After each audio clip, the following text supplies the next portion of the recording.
যে অতি সম্প্রতি রাজ্য সরকার সিদ্ধান্ত গ্রহণ করেছে যে এখন থেকে ত্রিপুরায় সরকারি চাকুরিতে পিআরটিসি সার্টিফিকেট থাকা আর বাধ্যতামূলক নয়।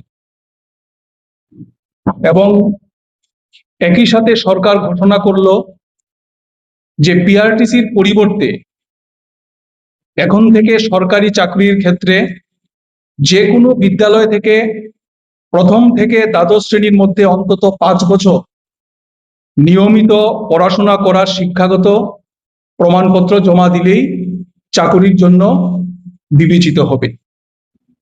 প্রথমত আমরা ডিওয়াইএফআই এবং টিওয়াইএফ সরকারের এই সিদ্ধান্তের তীব্র বিরোধিতা আমরা করছি এবং সরকারের কাছে আমরা দাবি করছি আমাদের রাজ্যের বেকার ছেলেমেয়েদের কর্মসংস্থানের কথা চিন্তা করে অবিলম্বে সরকার এই সিদ্ধান্ত থেকে সরে আসুক, এই সিদ্ধান্ত তারা পুনর্বিবেচনা করুক।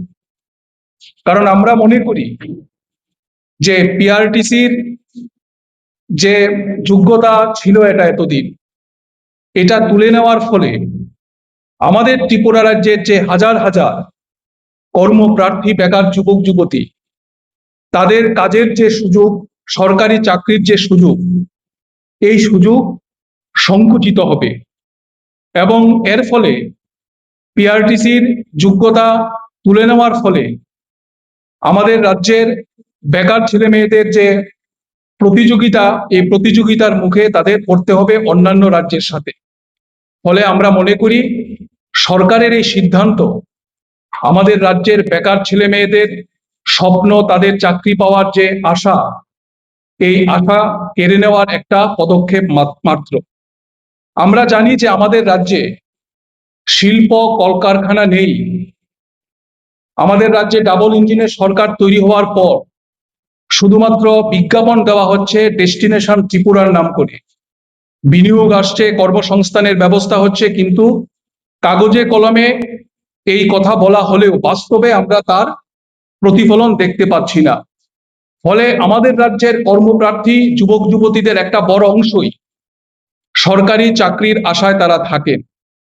এখন এই যে পিআরটিসির বিধিনিষেধ যেটা আগে ছিল, এটা তুলে নেওয়ার ফলে আমাদের রাজ্যের বেকার ছেলে মেয়েরা ক্ষতিগ্রস্ত হবেন। ইতিমধ্যেই আমরা দেখতে পাচ্ছি এ রাজ্যের বেকার ছেলে মেয়েদের মধ্যে সরকারের এই সিদ্ধান্ত নিয়ে দারুণ একটা প্রতিক্রিয়া তৈরি হয়েছে। পিআরটিসি পাওয়ার ক্ষেত্রে সরকারি নিয়ম হচ্ছে যে টানা 10 বছর এই রাজ্যে তাকে বসবাস করতে হবে। মিনিমাম, ম্যাক্সিমামের কোনো সীমা নেই, মিনিমাম পিআরটিসি পেতে গেলে টানা 10 বছর এই রাজ্যে তাকে বসবাস করতে হবে। এখন এই বিধিনিষেধ তুলে নেওয়ার ফলে স্বাভাবিকভাবেই 5 বছর আমাদের এই ত্রিপুরা রাজ্যের যে কোনো বিদ্যালয়ে প্রথম থেকে দ্বাদশ শ্রেণী পর্যন্ত পড়াশোনা করার সার্টিফিকেট পাওয়া আজকের সময়ে কিন্তু কোনো কঠিন কাজ না।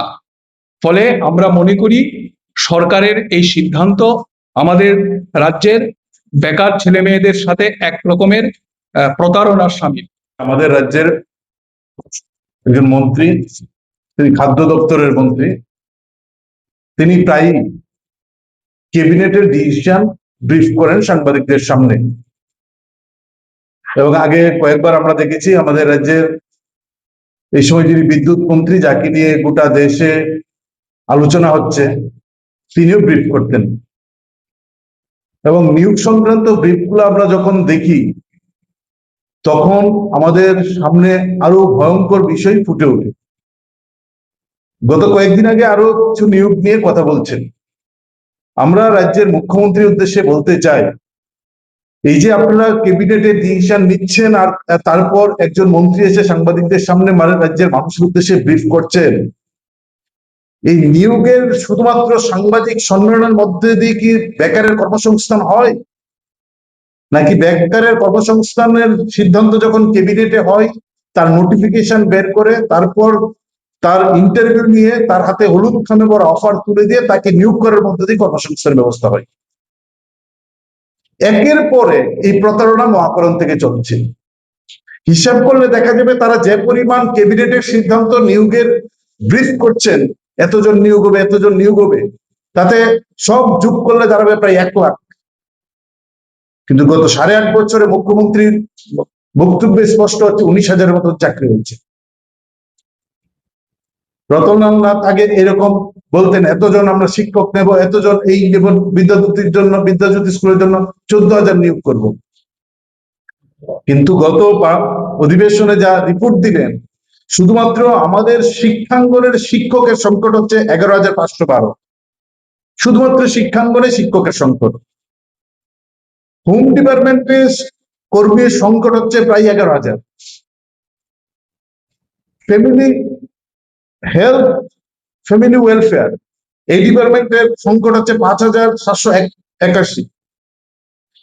এই যদি এই হিসাবে শুধুমাত্র চাকরি দেওয়া হয়, শুধু হোম ডিপার্টমেন্ট, এডুকেশন ডিপার্টমেন্ট এবং ফ্যামিলি হেলথ, ফ্যামিলি ওয়েলফেয়ার, সেখানে 25,000-এর উপর চাকরি দিতে পারে। সব মিলে 52,000-এর উপর শূন্যপদ পড়ে আছে। কয়েকদিন পর পর শুধুমাত্র একটা বিজ্ঞাপনের মধ্য দিয়ে তারা ব্রিফ করেন যে এতজনের চাকরি দিচ্ছেন, কিন্তু সেই চাকরির বিজ্ঞপ্তি জারি হচ্ছে না। একই রকম ভাবে আমরা দেখেছি যে ডাক্তারদের উদ্দেশ্যে একটা হুমকি স্বরূপ ক্যাবিনেটের ডিসিশন বলে এই মন্ত্রী ব্রিফ করে বলেছিলেন, এই এজিএফসি যারা চাকরি করেন ডাক্তারবাবুদের উদ্দেশ্যে ক্যাবিনেটের ডিসিশন হয়েছে। ওই ক্যাবিনেটের ডিসিশনের যেমন নোটিফিকেশন আজকে পর্যন্ত বেরোয়নি, আর আগামী দিনেও বেরোবে না, একই রকম ভাবে ওই যুবকদের নিয়ে এই প্রতারণা করছেন, এই ধরনের ব্রিফ করছেন, তারপর আর নিয়োগের কোনো নোটিফিকেশন বেরোচ্ছে না। ফলে এই প্রতারণার কতদিন চলবে, রাজ্যের মাননীয় মুখ্যমন্ত্রীর কাছে আমরা জিজ্ঞেস করতে চাই। আমাদের রাজ্যের 11,512 জন শিক্ষকের সংকট, তার মধ্যে 1,009 জন হচ্ছে কলেজ, তার বাকি সবটা হচ্ছে school. TET 1, TET 2, ST GT, STPGT সম্পূর্ণভাবে নিয়োগ বন্ধ। টেট পরীক্ষার নিয়মে আছে যে বছরে ন্যূনতম একবার টেট পরীক্ষা নিতে হবে। 2018 সাল পর্যন্ত আমরা দেখেছি টেট পরীক্ষা প্রায় বছরে 2বার নেওয়া হতো, আর এখন 2 বছরে একবার টেট পরীক্ষা নেওয়া হচ্ছে না।